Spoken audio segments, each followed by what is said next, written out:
Okay, welcome everyone to the workshop on advisory councils. And we just really appreciate you coming to part two of this meeting. We had our first workshop on Tuesday, April 6th, and we had a great presentation.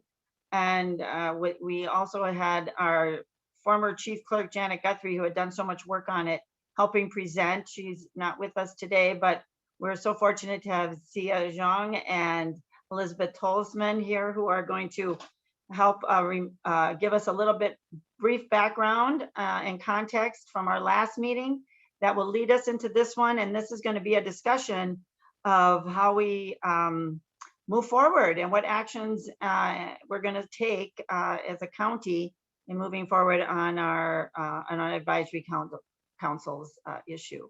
So I just want to say at the beginning how much I appreciate all the work that everyone is doing on this. This has been an ongoing issue for many of us on the board of how we really wanted to make sure that our advisory councils, are doing the best work that they can, and that it's relevant and that it's usable and that we're hearing it. And so I think this is such a great discussion about that. So I'm really looking forward to that. And I just want to also say that unfortunately, I'm going to have to leave about 1:50 at 10 to 2, and I should be back around 2:15, but we've asked Commissioner Fretham to take over the meeting. So I'm going to kick it off here, and then Commissioner Fretham will finish the meeting off, and I will just leave for a brief moment to take care of another event, and then I'll be back. So with that, I'm going to turn it over to Elizabeth Tolsman, who's going to give us some brief introductory remarks. Thank you, Madam Chair. And as Sia's getting the PowerPoint going, I'll just make some brief remarks. Good afternoon, Commissioners. I'm pleased and honored to introduce this afternoon's board workshop. And as Commissioner McGuire mentioned, it is a continuation of the morning workshop on April 6th. We don't plan to regurgitate that portion of the workshop. But before handing it over to Sia, I just wanted to mention a few reminders for context of this workshop. First of all, much of this work started pre-pandemic. There's been pauses and fits and starts in this work, but we have applied our learnings and experience during the pandemic into this work as well, and it is a work in progress. Second reminder is you can see the asterisks at the bottom of the screen. Just note that every time we say the word advisory or even the word councils, it includes boards, commissions, committees, ad hoc groups. It represents a variety of groups. It's not just the formal word of councils in itself. I also want to note that keep in mind that when we started this work in 2019, we interviewed over 32 formal advisory councils, and I want to acknowledge that they have unique features and authorities. Many of them are driven by state statute. Many of them get their authority from bylaws. Some are from the county board itself, where they have to be formally appointed by county board members. Many of them are on a volunteer basis. So I just want to acknowledge that history and to note that there are many formal boards and commissions that we're talking about here. In our experience, we've learned that we need to better align, ensure equitable access, and uplift the impact of their work. We are not here to make a recommendation on one particular board or council. I just want to be very clear about that was not the role or scope in our work. Second thing I want to acknowledge is, just hearing the comments from the previous meetings, particularly from Commissioner McDonough, Chair Carter, and Commissioner Maticastillo. There's acknowledgement and recognition that we need to move to more informal engagement in various ways of doing things and engaging those who are directly impacted. We're recognizing that tables that are community empowered and led are really important. Relationships do matter, and it starts with breaking down those informal structures and systems and reconstructing them that are more in need of community. And I think the third point that I want to highlight that gets to the comments as well is really this concept that we've talked about, which is targeted universalism, which means that we need to set common and universal goals in our work, in diversifying our boards and commissions is one of them. But we need different strategies and processes how to do it, right? It's not a one size fits all. Many of our groups are tapped. Many of our communities are tapped, especially in times of crises. And it's not a one size fits all. We have to do different things with different ways in how we engage our community. different geographies, different census, different neighborhood tracts, whatever it may be. So I just want to acknowledge and uplift those comments, and that we are thinking about this, but we're not going to have all the answers for you today, but that this is in the back of our mind as we're doing this work. And so with that, I will hand it over to Sia. Thank you. Thanks, Elizabeth. So like she mentioned, and like Commissioner McGuire mentioned, we're kind of finishing doing the part 2 of what Janet actually started with us last week. So I'm gonna skip over the slides that she covered with the purpose, the scope. She shared the summary of findings, and then the overall action plan. So this is where I kind of step in based on the action plan that she shared. So one of the first action updates that we have was the application. So in order to create a more standard application, right, we were able to build it from the current logistics application, and we developed questions and made some improvements on sections so that we can really emphasize and focus on not just the background and experience, but that lived experience and relevant experience, whether that's paid or unpaid work from a resident that they have for the specific council that they are hoping to serve on. So the application, we wanted it to still be simple, but really make sure that it covered the appropriate eligibility criteria, that we discussed the submission process, logistics around communications after submitting an application. For instance, making sure that, like, regardless of which council they apply for, if they submit an application, there's a follow-up email that tells them, you know, a timeline, a point of contact that they can reach out to if they have any questions. And this all kind of points to that accountability piece. We also included some voluntary demographic questions that we could potentially use for tracking diversity and doing some targeted recruitment as needed. And again, focusing on lived experience and diversity that will contribute to a much more wider range than usual on these councils. On this next slide here is a little snapshot of the current online application. So again, this is just an interim process that's on our Ramsey County external page. This is not the entire application, just parts and pieces, just a snapshot of it. And it doesn't include all of the supplemental questions that I spoke to regarding, like, the lived experience. But you can see on the slide here, sorry if it's really tiny, but we added the data classification language. And I also want to reiterate that we also had the application reviewed by staff from the Diversity, Inclusion, and Organizational Development team. We also had it reviewed by the Racial and Health Equity Administrators and the County Attorney's Office. And we also brought in some staff from the Workforce Innovation Board to be able to coordinate with, like, cross-service areas to ensure that, like, the changes would still reflect as many advisory councils as possible in this one application. So you can see the commissioner district is there, their contact information, the advisory body, because only 2 are currently open. Those are the 2 listed here. And the supplemental questions that you don't see here, but if you were to jump onto the online application to look, there's one that focuses on explain why they would like to serve on the body and the types of experiences that they do hope to gain. There's a question that has them share their background, their lived experience that covers both paid and unpaid, work history, and things that would help them succeed in the role. Another question highlights anything else generally that they'd like to share about themselves, and then time commitments and any accommodations that would be needed. So Sia, I don't know, we didn't clarify at the beginning if we wanted to take some questions, but I see that Commissioner Carter has her hand raised, and it may be on this form. So maybe while we're still on this form, if you have a question, Commissioner Carter, you can ask it now, and then we can. Thanks, it's very quick. I just wondered, I know that you said that, and I see listed the 2 that are open currently. And so this provides for an application to happen when there is a current opening. It seems as though some have a limited number of seats and they're full usually, and others have had openings all of the time. And I'm wondering if you could clarify, because I'm thinking, for example, of our human services committees that would have more frequent openings and likely openings currently.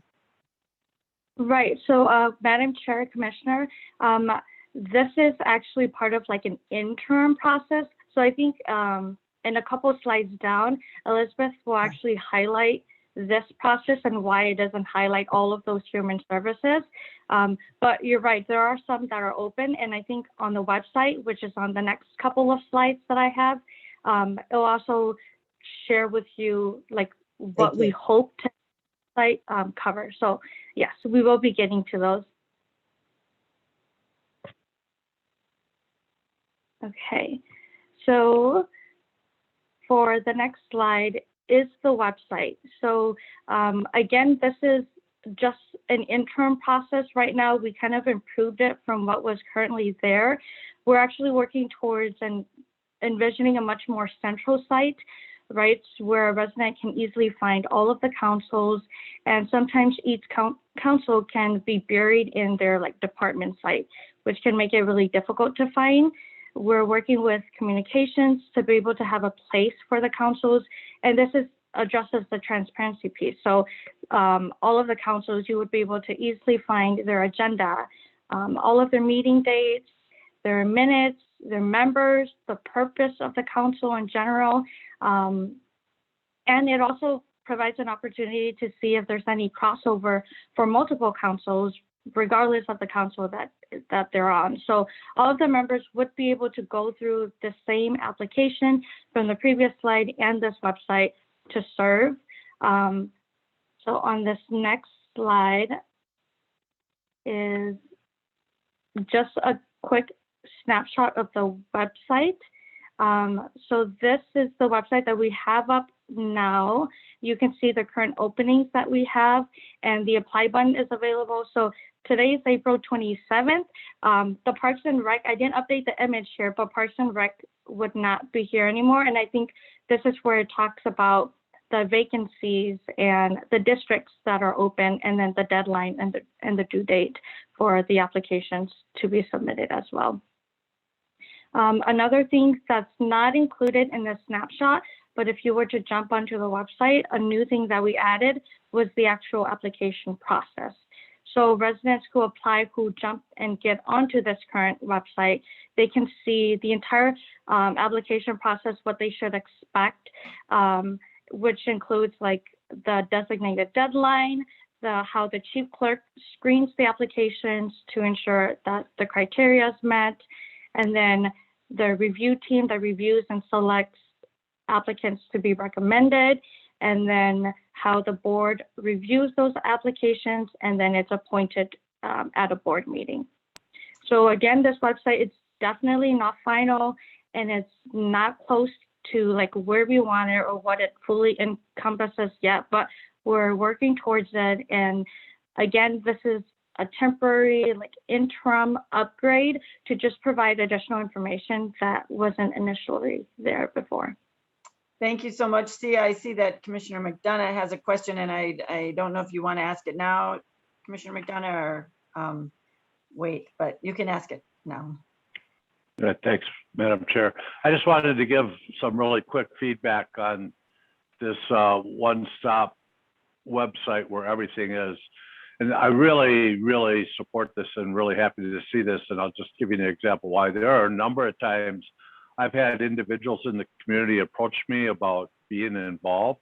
They may have certain areas of interest or expertise, but they just want to be involved in general, you know, to help with personal growth, leadership opportunities, or just to understand the county better. And it's always been hard to get them connected, because I'll say, well, we got many opportunities, but there's never been one place where we've been able to send them so they could kind of look through that, what's either available as an opportunity or what they might be interested in the future. So I just wanted to give some really good positive feedback on this.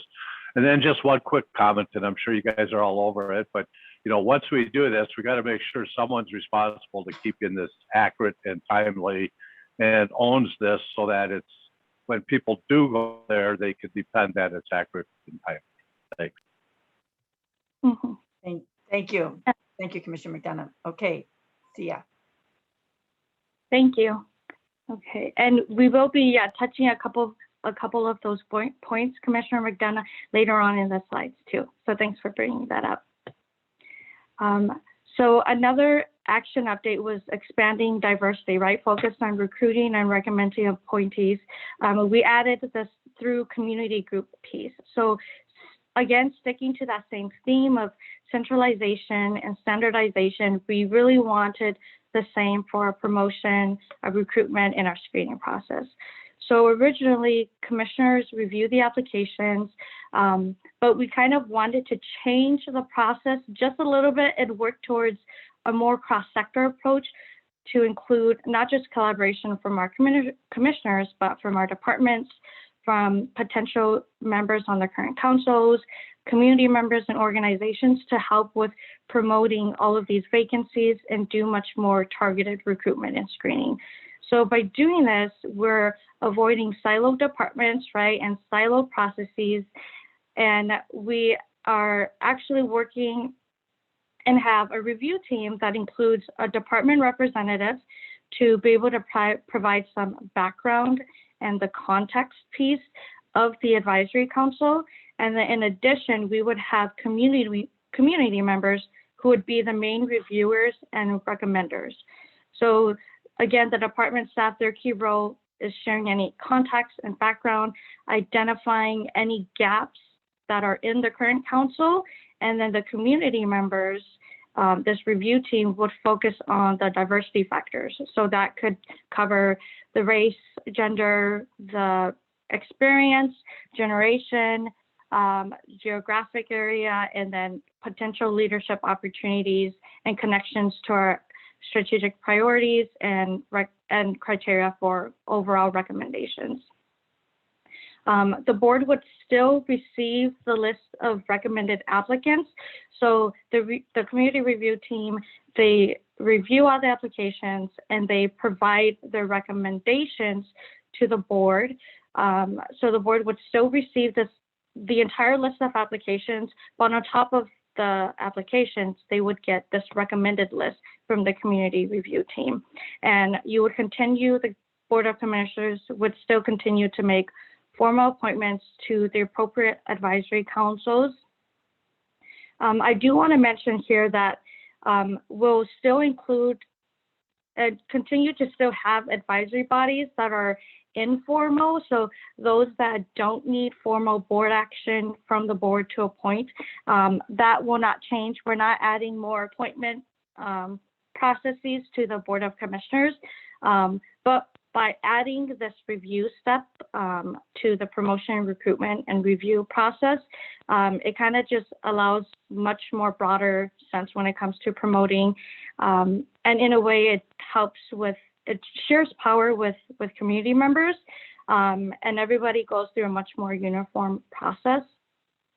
And again, this is all like an iterative process. We're still continuing to learn and to make modifications as we go.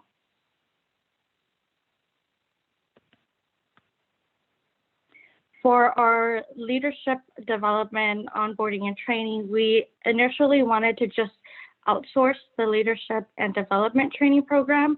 So this is where we would tap into like Walter or Nexus for training opportunities, because they already have kind of the tools and currently train residents on how to be efficient and effective while serving on a government board. But kind of looking at all of the aspects together, I think the team decided that it might be much more ideal to align and outsource for all of these aspects. So we're hoping to actually utilize the community engagement contracts and the community partner or organizations would be expected to lead and facilitate these trainings. So in a way, it's really community leading community, but still in partnership with the county. Right now, we are currently drafting and reviewing the full scope of services that this would actually entail, but and we haven't reached out to any organizations yet either. But overall, we want to make sure that when new members or even current members, when they come into and they serve onto a board, they have that general and aligned understanding of what Ramsey County is, what we do, our vision and values, our strategic priorities, and then, of course, our progress and efforts toward racial equity as well. A really great thing with this too is that there would be an opportunity for more targeted trainings catered to specific advisory councils. So an example would be, let's say one advisory council, they use Robert's rules to like function or manage their team. There would be training offered specific to those advisory councils so that they're familiar with how to use Robert's rules.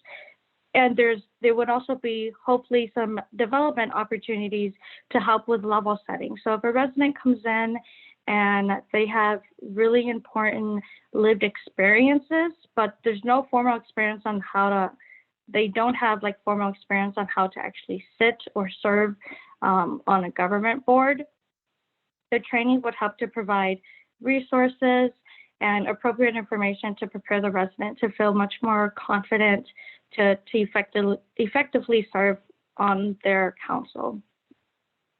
There would also be some mandated trainings that would help to just ensure that those that are new and appointed come in again with the same understanding of their role and their expectations so that questions are answered and addressed up front to help clarify and highlight any limitations before actually beginning any work on the committees. And then this piece, I am going to pass it over to Elizabeth. Thanks, yeah. So another theme that came out. Elizabeth, yeah, before we move on, there's a question from Commissioner Carter. of course, yes. Thank you again, with great appreciation for the thoughtfulness that has gone into how to engage community up front and helping to prepare recommendations with a set of criteria and understanding of our goals, and also of the process for making certain that individuals who are selected will have the skills and training that they need for the governance process. I want to just stop to ask the question, and I'm sure you thought about this, but training is actually needed by those who are coming to help us from community, and also by staff assigned as facilitators in the various committees. Some of the process of facilitation and ensuring that community members are brought in a welcoming and skillful way, it can make a difference for the work that is done and the manner in which people feel welcomed to use their unique skills and talents, although they may not have the governance set, and that our staff feel capable also to meet community where they are. So is there some thinking about that happening in relationship to some of our community organizations who would be doing the participant training? Madam Chair and Commissioner, yeah, I think that's a really great point. And I think these trainings that we're having community lead, it's definitely not just limited to the community members or the members who come to serve. So I think you bring a good point, and we'll make sure to also include that. Thank you. Thank you, Chair Carter. And then Elizabeth, sorry, before you move on, I'll just add my question 2 cents about, and it sounds like these will be open, so not just restricted to folks who have been appointed, but would they also be open to folks who are interested and just not sure if this is something they could commit to? Will there be some sort of just introductory opportunity to learn about what an advisory council or commission or whatnot does, what's expected of you, and what you could bring to that before folks have to apply and or get appointed? Madam Chair, Commissioner Pratham, I think that's a good point. And we're actually, because we're in the middle of drafting the scope and services of what we really hope these community organizations to help with their training, that's definitely something we can add in. That's a good point to, which is part of, right, the recruiting process, is making sure that they know what they are signing up for instead of just blindly signing up and then getting the training after. Great. Thank you, Sia. All right, Elizabeth. No, thank you. And Madam Chair and Commissioners, if I could add in a response to those two great questions as well. It's twofold, right? Chair Fretham, what you mentioned is how do we recruit? How do we get folks engaged? And organizations like Nexus and Wilder already do that naturally, right? Without predisposing or pre-choosing what commission, board, or advisory commission they do. It could be from the city, the county, the state, whatever it may be. So there's always those opportunities to recruit, to build leadership, at a grassroots, but also in a pre-level. To answer Commissioner Carter's question, I think what we really want to focus on is building the team, right? Once people are appointed, when people are part of boards and commissions, much of this work is about working as a team, and that includes staff and community and those who are appointed. And we all need onboarding and training, but to effectuate the mission or the vision of that goal in that committee, team building and relationship building is really important. So much of this onboarding and training will help instill that team environment so that they can effectuate change. So moving on, one of the other themes we heard is having a centralized standard processes and accountability. We learned that in conversing with various boards and commissions, different standards, different processes, different selection processes. So how do we have kind of common standards and guidances while recognizing the uniqueness, as I mentioned earlier, of each board and commission as well. So one of the things that we are doing is in working with the IPR capability team. So thank you to the IPR team. We're launching the Granicus module around this work. As you saw from the forum, it's more simple, it's easy to read, easy to use. And what's nice about Granicus is they offer automation features such as letting us know when a term expires. If an applicant has served previously, offers data tracking that obviously protects data privacy, but just seeing some analytics, we could look at data based on how people identify themselves. And what's nice about this is that it is automated and that we don't have to rely on a human or one staff person. So if they retire, as we have seen, we lose that institutional knowledge and history. So that's an advantage there. Another standardization we work on is a compensation guidance. We're working on a community engagement guidance policy and having some recommended guidance of how we may compensate some of our members. We understand that this helps with barriers, right? I would say the virtual environment has helped eliminate many of those barriers: parking, commute time, childcare, whatever it may be. But we also value the experience of community. And so there's kind of three pocketed areas where we've identified, we have some cross-service team and countywide governance and advisory councils. Some examples of that is the Transforming Systems Together or Equity Action Circle, where they are compensated for their time. And then we have department-specific or programmatic areas that are initiative-driven councils. Again, these are just examples, they're not exhausted. But groups like Ramsey County United, our CACs, our Citizen Advisory Councils, Parks and Rec Commission, our Library Board, various entities that are very much driven by a department or an area of the county advancing their work. Then we also have countywide opportunities for community participation. These are kind of more like maybe one-time events or occurrences, participating on a hiring panel, speaking engagements, being part of a panel, filling out a survey, or gathering input. So kind of time-limited opportunities. And so we developed kind of a guidance of how we can compensate folks. But I do want to uplift one thing. Serving on a board advisory commission is not always about compensation. It's an opportunity to develop as a leader. We often see that people become elected officials through this work. So I just want to acknowledge and recognize that compensation is not everything. Next slide, please. As Sia mentioned, we're piloting 2 commissions and boards. We asked other folks to kind of pause to kind of pilot this process out from the one-stop website, the application process, and having our community members make some recommendations on who those appointees are. And so the Parks and Rec Commission and the Public Health Community Health Services Advisory Commission were the 2 that we're piloting, given their term limits are coming up pretty soon here. Keep in mind during the pandemic, a lot of stuff was status quo. And so now we're obviously starting to see engagement and re-energy in this work. So again, we have that application live. That's why you only see the 2 of their committees advertised at this point in time. We're focusing on some recruitment, gov delivery, social media. We're leveraging our board and departmental staff, community members, and organizations. So again, marketing is a huge part of this channel as well. The community review team will review this, and then we're expecting the appointments to be made at the May 25th and June 15th board meeting. Next slide, please.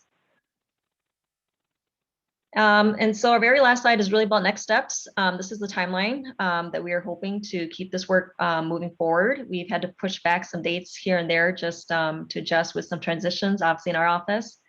So we're kind of in that, providing an update to the board, obviously. We're establishing recruitment and those recommendation groups. We have to hope to have the website fully functional in June of this year. We hope to get that request out for selecting community organizations to help us conduct that onboarding and training. We hope to work with Granicus to have the full module fully implemented by the fall. Then we going to have some continued and ongoing work on alignment, consistency in our standards and processes, and really just learning from our pilot and our past experiences. And so with that, I do want to acknowledge the CMO team who worked on this. From our county manager's office, Mi Cheng, Cassie Fitzgerald, Zachary Hilton, Abby Goldsmith, Karen Streck, and our former chief clerk, Janet Guthrie, and of course, Sia Zhang, who was not only the project manager in this work, but a co-presenter in this as well. So with that, Madam Chair, I'll hand it back to you. Thank you. Thank you. And thank you, Sia. This is exciting. I'm going to start with Commissioner Carter has got her hand up first.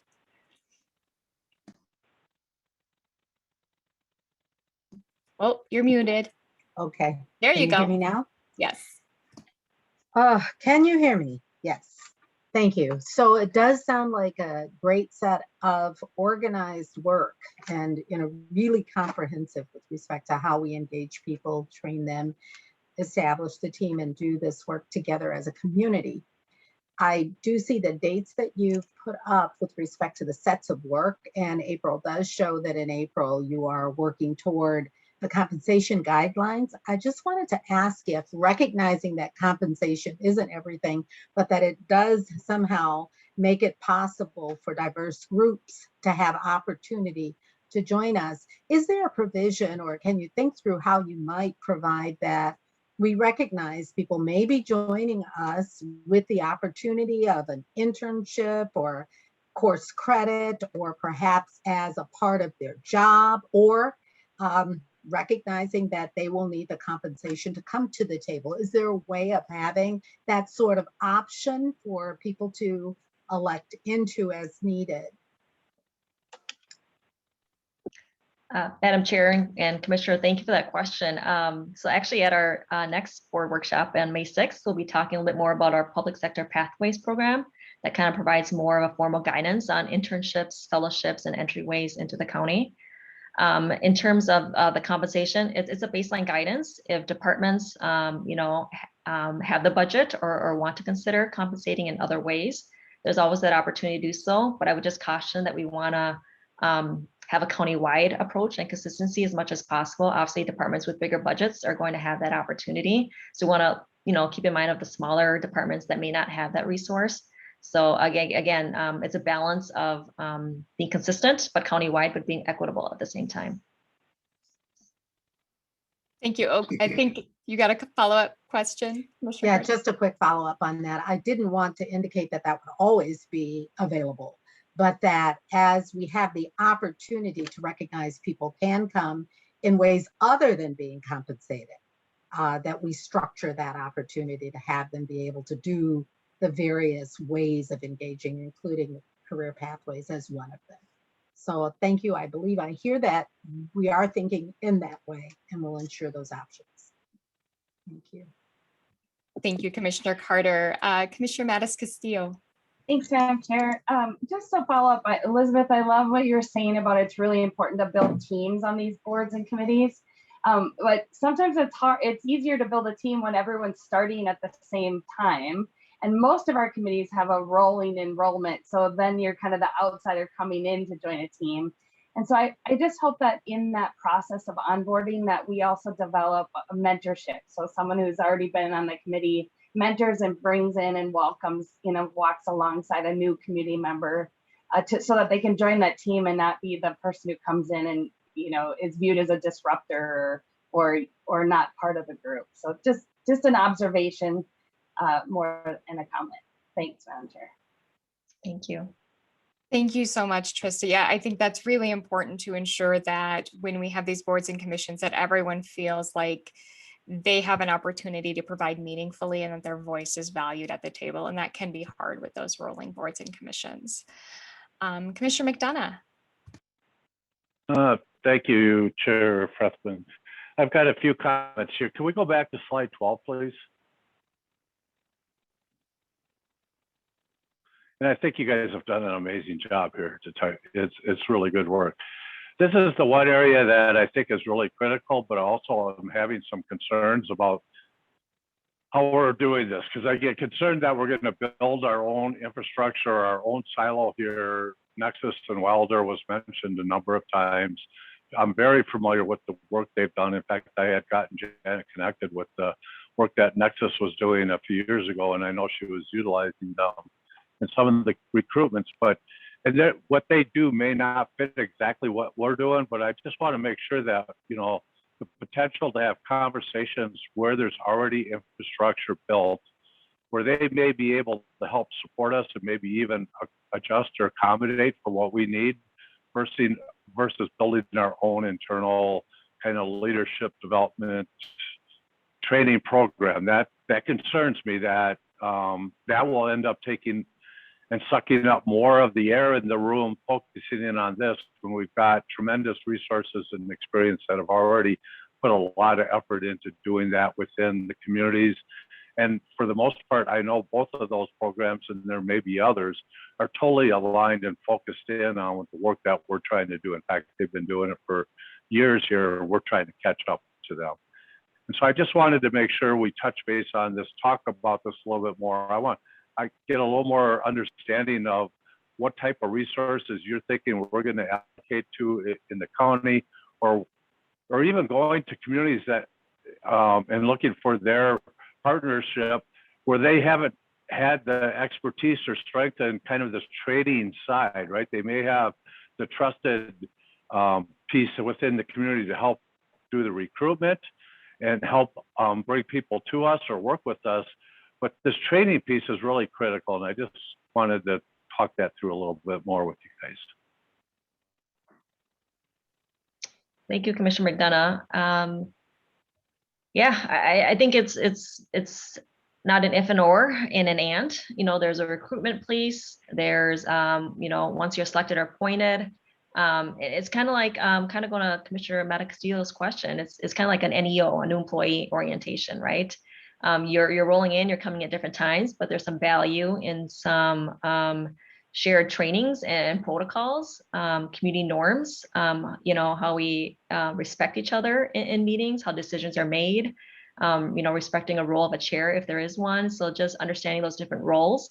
Right now, we don't have the staff capacity to do that in itself. We're looking at various options. So that's where our idea of outsourcing some of this to community to develop a curriculum with them to kind of be customized to our current state.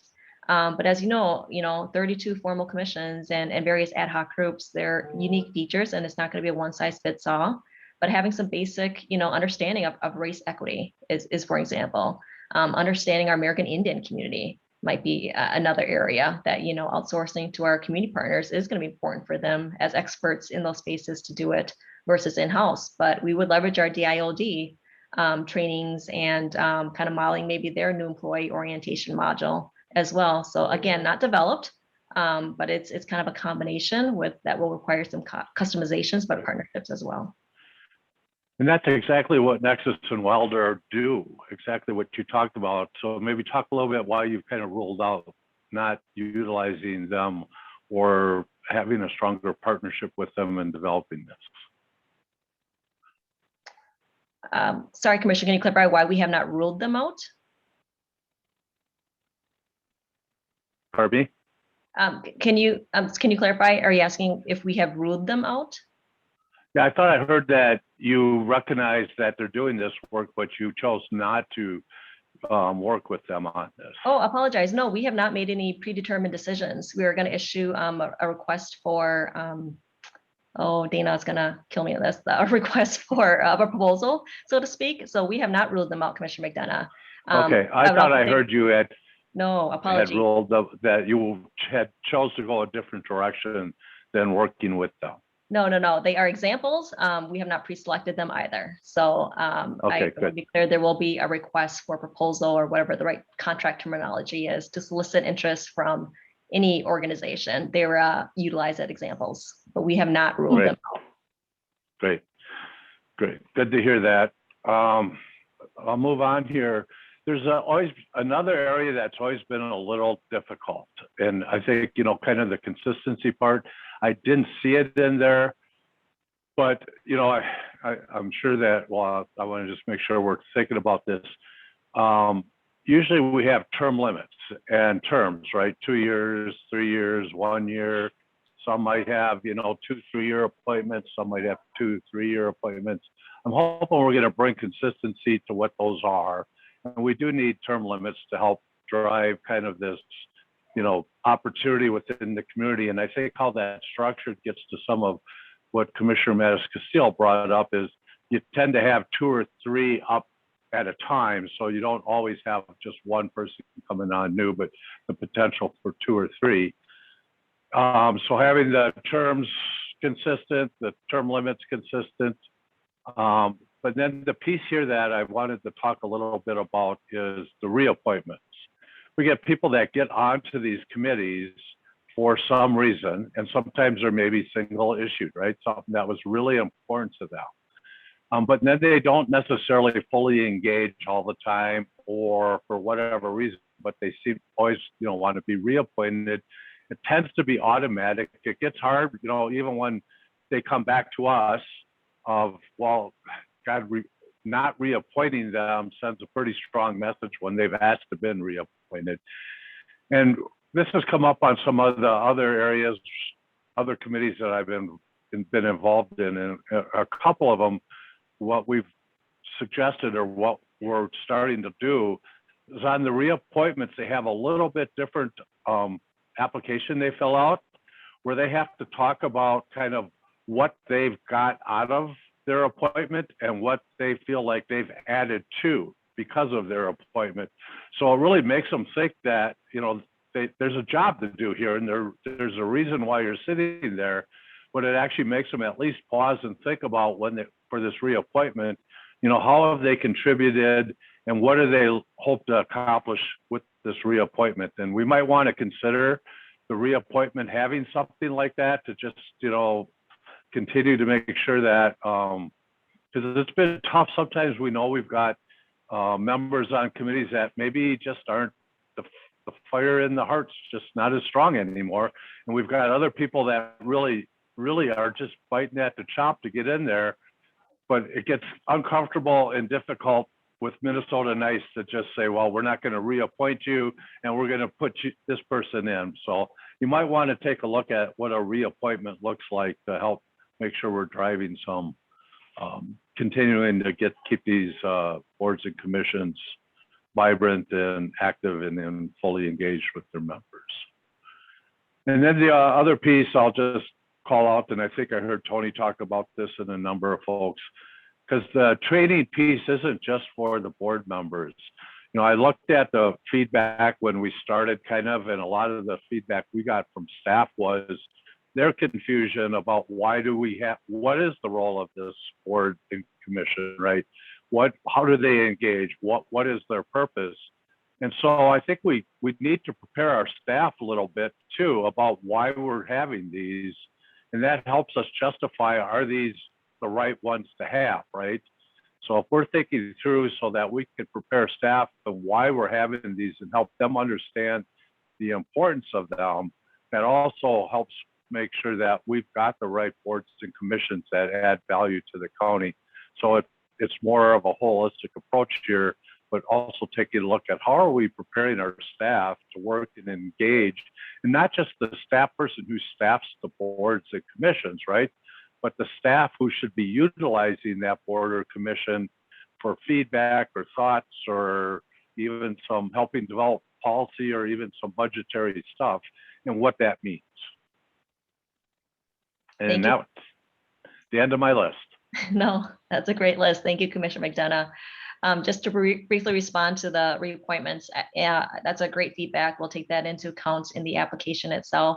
But we're also hoping that with community members, part of the front end, that also helps with that process as well, that fresh look, fresh perspective, looking across the community, and for those criteria around diversity.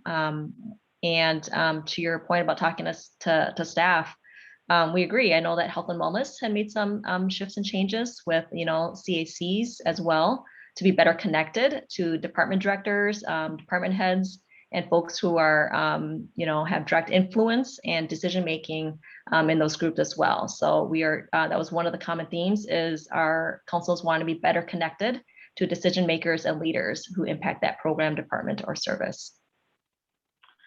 And Madam Chair, I had one more thing on my list. Thank you, Elizabeth, for that. But and I don't know how many of our boards, commissions, councils, all these might have specific task force or work groups that they form, but another path that can be utilized, and we use it on other areas that I participate in, is task force or work groups don't have to be board members or committee members. It's an opportunity to maybe allow specific community members for that specific task or that work group or that assignment. They tend to be, time limited. They tend to be very focused. And we might utilize, a list of folks that applied that didn't get appointed, or it might be part of that training process to get somebody kind of their feet wet, but they're not fully on a board. And that may not work because our committees may not use task force or work groups, or we might want to think maybe that's a tool we haven't been using, and we might want to use that a little bit more, and not even just through the committees, but maybe through our departments, where they might want to put together a task force or work group to work on one specific thing where they want to get some community engagement that might not necessarily fit one of our committees or boards that we currently have. Thank you, Commissioner McDonough. Lots there. I do want to just loop back and make sure that we're all on the same page on the training and development question. What I took from this is there are organizations doing this sort of leadership and development work for folks serving on boards and commissions like Nexus and Wilder. Ramsey County, what we plan to do is to customize an approach to our needs, recognizing that there's a lot of community expertise, but also we want to really target our approach. And how we will do that is by utilizing community contracts. And so it's possible some of these organizations might reach out. Did I capture that? Yes, Chair Frondum, thank you for clarifying that. All right, good. Just want to make sure we all got that now, because I got confused there in the middle. Go ahead. And Sam. I do want to add too that I have community engagement contracts, but we're actually hoping to utilize the master contract. I think they're in the process of maybe finding a different term instead of master. So that's why I didn't include that formally in there. Perfect. All right, great. Thank you for letting me just back up and make sure I was clear on that. Hopefully everyone is clear. So great stuff in there about reappointments and term limits, and kind of as a next stage for that, and whether that's something we could put on the application for folks seeking reappointment, and how we utilize our community members for some of that screening, staff roles, and are those feedback loops there. And then opportunities for task forces. So then next on my list is Commissioner Manis Castillo. Thanks, Madam Chair. I just, Jim's list of questions and comments triggered one thought for me, which is always good, but I'm hesitant that I'm opening Pandora's box. But my question is, now that we've done this work to kind of centralize and make things consistent across the way, are we going to venture into the bylaws a bit and do some conformity around bylaws, or at least have like a Ramsey County, here's the basics of our bylaws? A committee could add to them, but they couldn't take away, so that we at least had a thread of consistency to the bylaws, because each of those committees write their own bylaws and they're kind of all over the place. So I know that's like a whole nother layer of work, but might be something to think about into the future. That's a great suggestion, Commissioner Maddox-Castillo. I agree. And we would certainly leverage our civil division in helping us with that as well. Thank you. No, that's a great idea for another next stage deep work on this. Sia or Karen Schreck might have to help me with this. It looks like an attendee has a question. Are we able to, it looks like Joanna Berg might have a question. She's got her hand raised. Nope, just kidding. It was an accident. Sorry, Joanna, didn't mean to call you out there. Sounds like her cat. Her cat had a question. I'm sure it was really profound and we're all going to be missing out on it. I have one question that I'll throw in since I don't see any other hands, and that is how the combined application might provide us more opportunities for data tracking on applicants, gathering contact information, to Commissioner McDonough's suggestion of if we have opportunities for task forces where we could go outside, does having the one-stop shop application provide us with a resource or a mailing list to try to reach out to folks and continue to pull them back in for other opportunities? Yeah, Madam Chair, Commissioners, I think that's a really good question. I think this is where the Granicus module kind of comes in, because they're all of the automation. Anyone who applies, their email address, all of it is collected in our system. So if we wanted to reach out to them, or if there's someone who applied who didn't get in, all of the listserv, all of the email and their contact information would still be available, so that we could continue to use that to recruit and promote. Excellent. Thanks for answering that. I do have confirmation it was Johanna's cat. So we're all missing out on that. Excellent question there. I'm sure if it's anything like my cats, it's why haven't you fed me yet? Commissioner McGuire. Thank you, Madam Chair. I appreciate this. And if this was already asked, just let me know and I can do it offline. But did you get into a little more detail on this community advisory group that's going to look at the applications and then recommend them? And so will there be a 3-person team for every board that there is, so that it would be unique to each board? Or are you thinking of one for the whole, for a number of them? And maybe one for each service area? I don't know. But it seems like there would be, like, if it's a health and human services or health and wellness issue area, then you would want people specific to that board that would serve on that advisory, that team that's going to recommend members. Can you just expand on that a little bit? Madam Chair, Commissioner McGuire, that's a good question. I think right now, because it's kind of this interim, it's part of our pilot process for both the Parks and Recreation Commission and the Community Health and Services Advisory Council.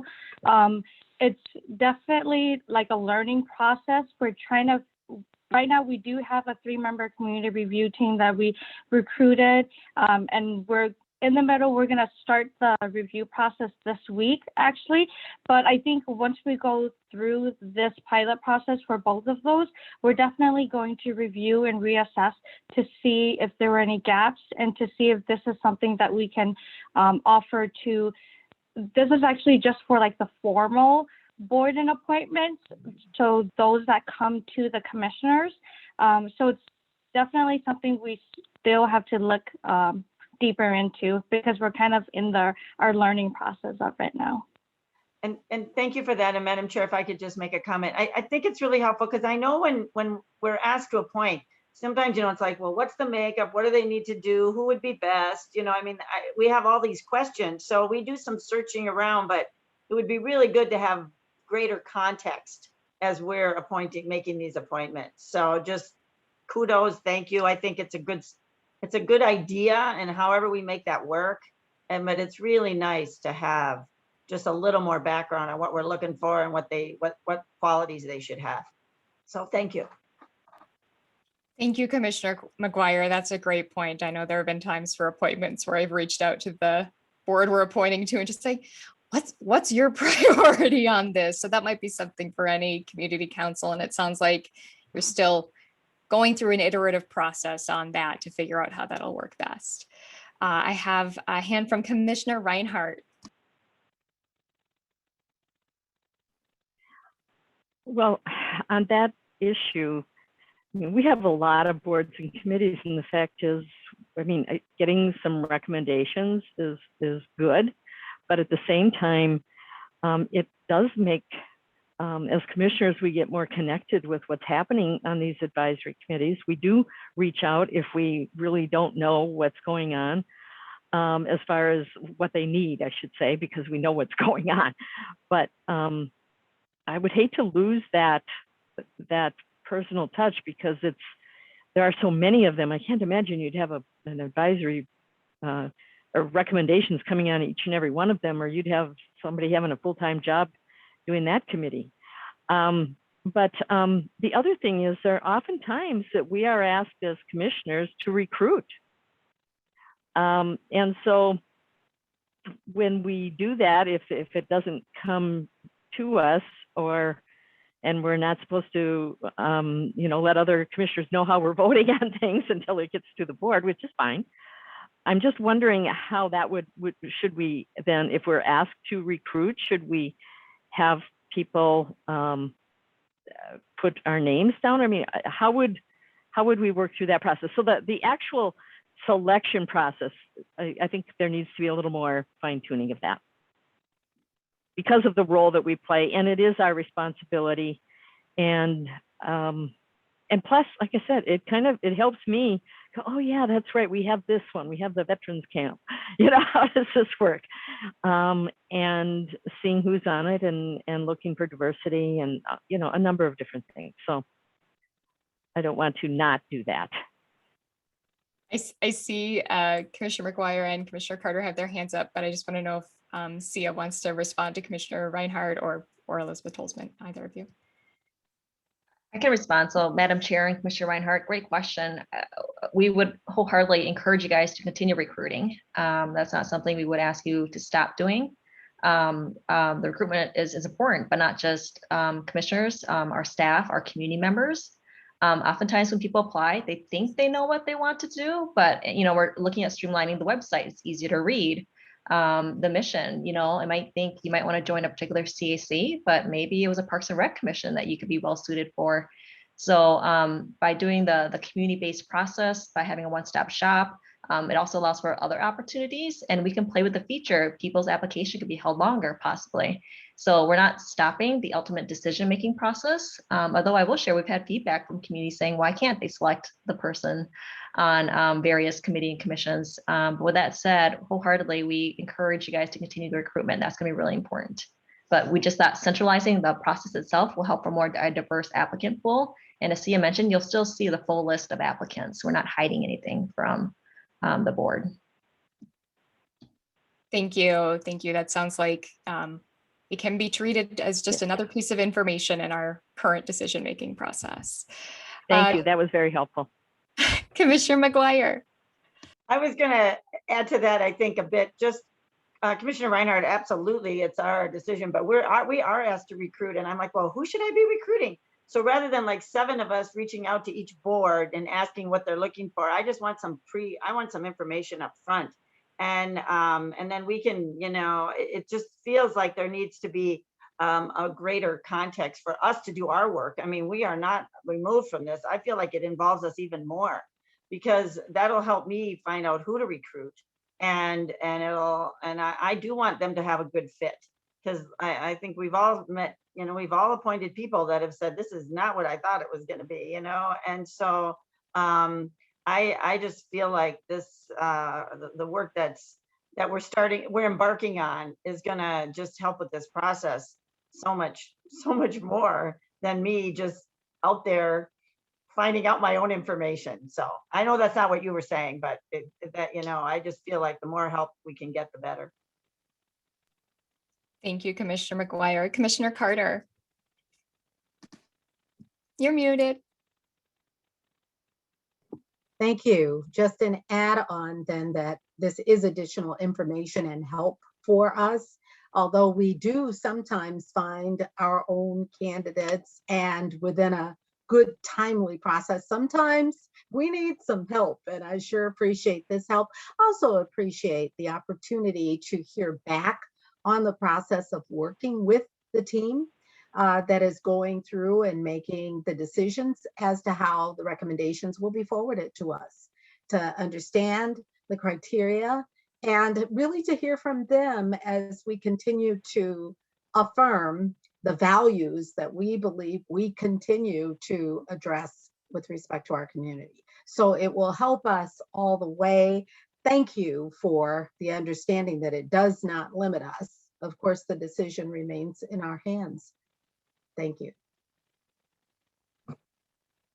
Thank you, Commissioner Carter. Looking to see if there are any other hands or comments. This is exciting, something new to try, some more information. Thank you for bringing it to us. Maybe not fully completed, but really far along in the process for us to check in on it. And Sia or Elizabeth, if either of you want to close us off, confirming Commissioner Carter doesn't have anything else to add. Great. And I'll just check in also with Commissioner McGuire since original. Okay. All right. No, good job. I know you did a great job. Thank you. All right. Sia, Elizabeth, if you guys, if one of you two want to close us off, then I think we'll be able to wrap up. No, I can be brief. Just want to thank you for everybody's time and for continuing the conversation of part 2. There will definitely be a part 3. We just ask for your patience and grace as our CMO works to pilot this, as well as to other staff who are vested in working with various boards and commissions across the county. We're just trying to streamline things. We have a lot of lessons learned, and we will continue to do better. So thank you. And thank you all. Great work. I will declare this adjourned. Well done. Thanks, Thank everyone. you. Great work, Nicole. Thanks, Nicole.